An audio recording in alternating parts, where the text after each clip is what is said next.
કેમ છો વિદ્યાર્થી મિત્રો? આજે આપણે ધોરણ 10 પ્રકરણ નંબર 5 સમાંતર શ્રેણી વિશે ચર્ચા કરીશું, જે તમને આખા ચેપ્ટરમાં જ્યારે પણ તમે દાખલા સોલ્વ કરશો ત્યાં મદદરૂપ બનશે. સમાંતર શ્રેણી પ્રથમ પદ સિવાયના દરેક પદ આગળના પદમાં નિશ્ચિત સંખ્યા ઉમેરીને મેળવી શકાય તેવી સંખ્યાઓની યાદી એટલે કે સમાંતર શ્રેણી. એટલે કે ધારો કે તમને આપવામાં આવ્યું હોય 2, 4, 6, 8 એવું આગળ આવતું રહે. તો આ જે તમને શ્રેણી આપવામાં આવી છે તે સમાંતર છે કે નથી તે કેવી રીતે જાણી શકાય? તો શું કરવાનું, બધા દરેકના બે પદની વચ્ચે આપણે તફાવત લેવાનો. 2 અને 4 ની વચ્ચે કેટલો તફાવત આવશે? તો 2 આવશે. 4 અને 6 ની વચ્ચે કેટલો આવશે? 2 આવશે. 6 અને 8 ની વચ્ચે 2.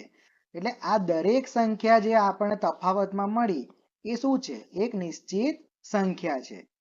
અને બીજું એને શું કહેવાય? સામાન્ય તફાવત કહેવાય. જો આ દરેક તફાવત સમાન આવે તો આ શ્રેણીને સમાંતર શ્રેણી કહી શકાય. હવે બીજું એક એક્ઝામ્પલ લઈએ. 5, 10, 15, 20.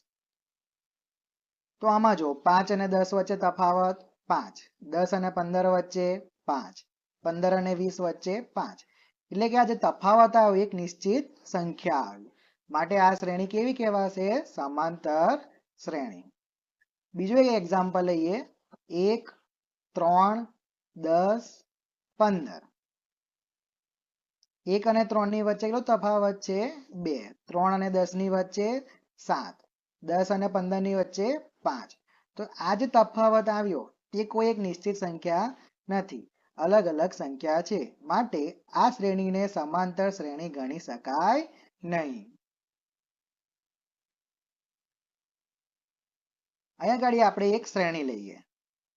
5, 10, 15, 20 અને આગળ આવ્યા કરશે. તો જે પણ આ પહેલું પદ જે છે એને આપણે શું કહીશું? એ કહીશું. શું કહીશું? એ. અને જે આ બે વચ્ચેનો આપણને તફાવત મળે છે, કેટલો મળે છે? 5. 10 અને 15 ની વચ્ચે 5, 15 અને 20 ની વચ્ચે 5. અને જે આપણને આ તફાવત મળ્યો જેને શું કહીશું? આપણે ડી તરીકે વર્ણવીશું. જે પ્રથમ પદ છે હંમેશા કેવું ગણાશે? એ ગણાશે. અને જે આપણને તફાવત મળે છે એ ધનમાં હોઈ શકે, ઋણમાં હોઈ શકે અથવા શૂન્ય પણ હોઈ શકે. તો 1, 1, 1, 1 આવી કોઈ શ્રેણી છે તો પણ એ કેવી ગણાશે? સમાંતર શ્રેણી ગણાશે.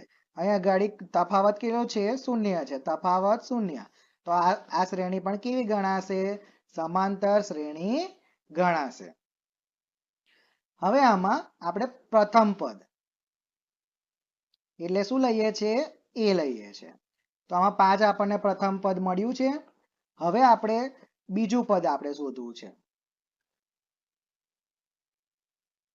તો બીજા પદમાં શું કરીશું? પ્રથમ પદ વત્તા સામાન્ય તફાવત. એટલે કેટલો થશે? પ્રથમ પદ 5 વત્તા તફાવત કેટલો છે? 5. એટલે આપણને 10 મળ્યું, જે આપણું બીજું પદ છે. એ જ રીતે આપણે ત્રીજું પદ લઈએ. તો શું લખાશે? a વત્તા 2d બરાબર 5 વત્તા 2 કૌંસમાં 5. એટલે કેટલા આવશે? 15. હવે ચોથું પદ.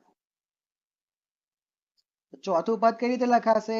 a વત્તા 3d 5 વત્તા 3 કૌંસમાં 5. એટલે કેટલા આવશે? 5 તારી 15 ને 5 ને 20. એટલે ત્રીજું પદ બી મળી ગયું, ચોથું પદ બી મળી ગયું. હવે જ્યારે પણ આપણે એવું કહેવામાં આવે કે 10મું પદ શોધો, તો અહીંયા ગાડી જુઓ, બીજું પદ છે તો ખાલી ડી આવ્યો, ત્રીજું પદ છે એટલે 2d આવ્યો, એટલે એક ઓછું, ચોથું પદ છે એટલે 3d આવ્યો, એટલે કે એક ઓછું. એ જ રીતે આપણે માની લઈએ કે આપણે 10મું પદ આપણે શોધવું છે. તો શું લખાશે? a વત્તા કેટલા લખાશે? 10 માંથી 1 ઓછું કરી દેવાનું, એટલે 9d. અને આપણે કરીએ એટલે આપણને 10મું પદ મળી જાય. એ જ રીતે આપણે ધારીએ એ પદ આપણે શોધી શકીએ છીએ. હવે આપણે તફાવત શોધવો હોય તેનું સૂત્ર શું છે? ડી બરાબર a2 માઇનસ a1. a2 એટલે બીજું પદ અને a1 એટલે પ્રથમ પદ. આ તો બધાને ખ્યાલ હશે જ. હવે આપણે પદ શોધવું હોય, ધારો કે તમને કહેવામાં આવે કે nમું પદ શોધો અથવા 12મું પદ શોધો, એ કોઈ પણ સંખ્યા આપે એટલે આપણે સામાન્ય રીતે શું માનીએ? nમું પદ શોધવું હોય તો એના માટે આપણે કયું સૂત્ર લખવાનું? તો an બરાબર a વત્તા n માઇનસ 1 એના ગુણાકારમાં d. d આપણને બધાને ખ્યાલ છે શું છે? તો કે તફાવત. એ આપણને ખબર છે શું છે? પ્રથમ પદ. હવે તમને n આપેલું હોય તો an શોધવાનું પણ આપી શકે, an આપેલું હોય તમને n શોધવાનું પણ આપી શકે. એટલે પદ શોધવા માટે આ આપણને સૂત્ર મદદરૂપ થશે. હવે સરવાળો શોધવો હોય તો તમને બે સૂત્ર મદદરૂપ થશે. Sn બરાબર n/2 કૌંસમાં 2a પ્લસ કૌંસમાં n-1 ગુણાકારમાં d અને મોટો કૌંસ પૂરો. આ તમને સમ શોધવામાં એટલે કે સરવાળો શોધવામાં મદદરૂપ થશે. એમાં પણ d એટલે તફાવત, a એટલે પ્રથમ પદ. અત્યારે ખ્યાલ ના આવે તો ખાલી સૂત્ર યાદ રાખો. આપણે દાખલામાં એના વિશે જોઈશું કે કઈ રીતે આપણે દાખલામાં આ સૂત્ર મદદરૂપ થશે. હવે સરવાળા માટે બીજું પણ એક સૂત્ર છે, n/2 a plus l. a એટલે આપણને ખબર છે પ્રથમ પદ અને l એટલે શું છે? તો કે છેલ્લું પદ. તો આ ત્રણ સૂત્ર તમારે ખાસ યાદ રાખવાના રહેશે.